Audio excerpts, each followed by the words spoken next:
Il fallait un carrelage qui soit du grès, c'est-à-dire un carrelage qui résiste, pas de la faïence, hein, parce que ça craint le gel. Il fallait quelque chose qui résiste au froid et au gel. Donc on a pris du grès.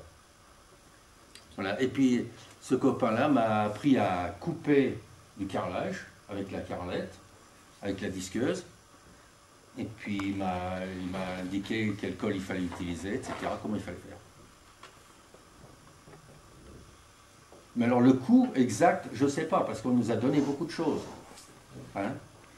On a été un peu mendiant par-ci par-là, on est allé voir des entreprises, en leur demandant des chutes, en leur demandant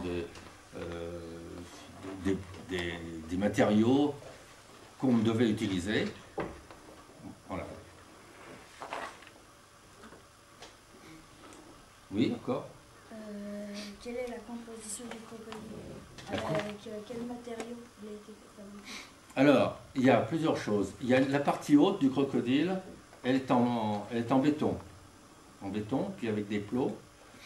Et la partie de la mâchoire, c'est en béton cellulaire. Parce que le béton, c'est quand même, on peut le mouler, mais c'est pas très facile. Hein. Et en fait, ce qui a bien résisté, c'est ce qui est en maçonnerie, c'est-à-dire avec des plots, avec du ciment. Et la partie béton cellulaire, elle n'a pas très bien résisté. Ça craint trop le gel, ça a pris l'eau sans doute, et puis ça a dû éclater. Il y a pas mal de choses qui ont disparu, hein, parce qu'il y avait un petit poisson, je ne sais pas s'il y a encore, non. Je peux regarder. Il y a un petit poisson qui était grand comme ça, une tortue qui était comme ça, à moitié immergée. Il y a une tortue. Et puis il y avait un personnage qui avait les pieds dans l'eau, puis qui avait un poisson sous le bras. Et puis il y avait deux chiens qui étaient sur le socle qui est à l'entrée de la cantine. Je ne sais pas s'il y a encore. Non, il n'y a que le socle. Il n'y a plus? Il n'y a plus le socle? Il y a le socle. Il y a le socle, c'est tout. Là-dessus, il y avait deux chiens qui étaient beaux. Hein? Voilà. Et le béton cellulaire, malheureusement, pourtant on l'a traité avec un revêtement spécial qui s'appelle l'Ibotac. Et bien, ça n'a quand même pas résisté. Alors, pardon? C'est la chaux qui a été périmée. C'est la chaux? La chaux qu'il aurait fallu utiliser. Je veux dire la chaux qui a été périmée? Non, ça c'est la dernière intervention qui a utilisé justement pour la dernière intervention.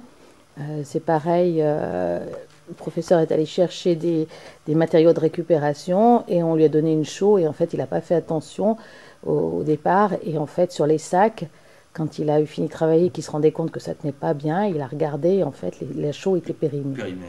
Donc voilà quoi, c'est...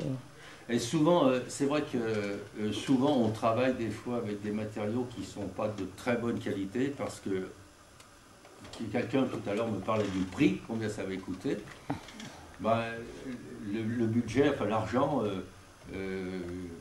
dont on dispose n'est pas suffisant. On ne peut pas acheter des fois des matériaux très très chers, on ne peut pas faire venir des professionnels qui coûtent très cher.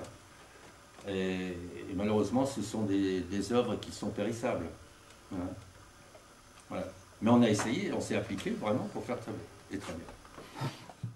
Voilà, alors ils étudiaient, alors je leur passais des fois des documents, là, vous voyez, sur les matériaux à utiliser, le ferme à joint par exemple, c'est les cols et puis les joints que l'on met dedans, entre chaque carrelage.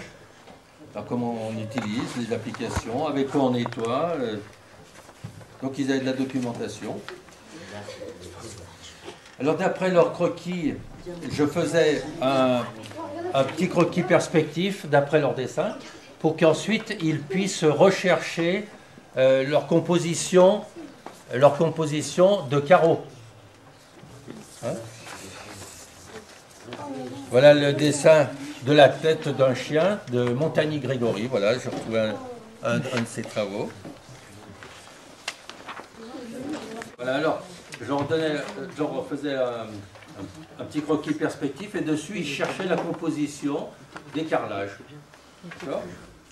Voilà les dessins, les croquis. Alors ça, ce sont mes préparations. Ça,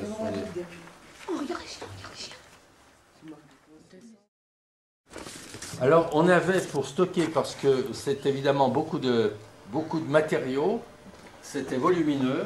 On ne pouvait pas le rentrer en classe, hein. C'était trop lourd et trop volumineux, puis trop 500. On avait trouvé le local, un local qui se trouvait là-bas, dans lequel on pouvait déposer tous les matériaux, et c'est là-bas qu'on le préparait.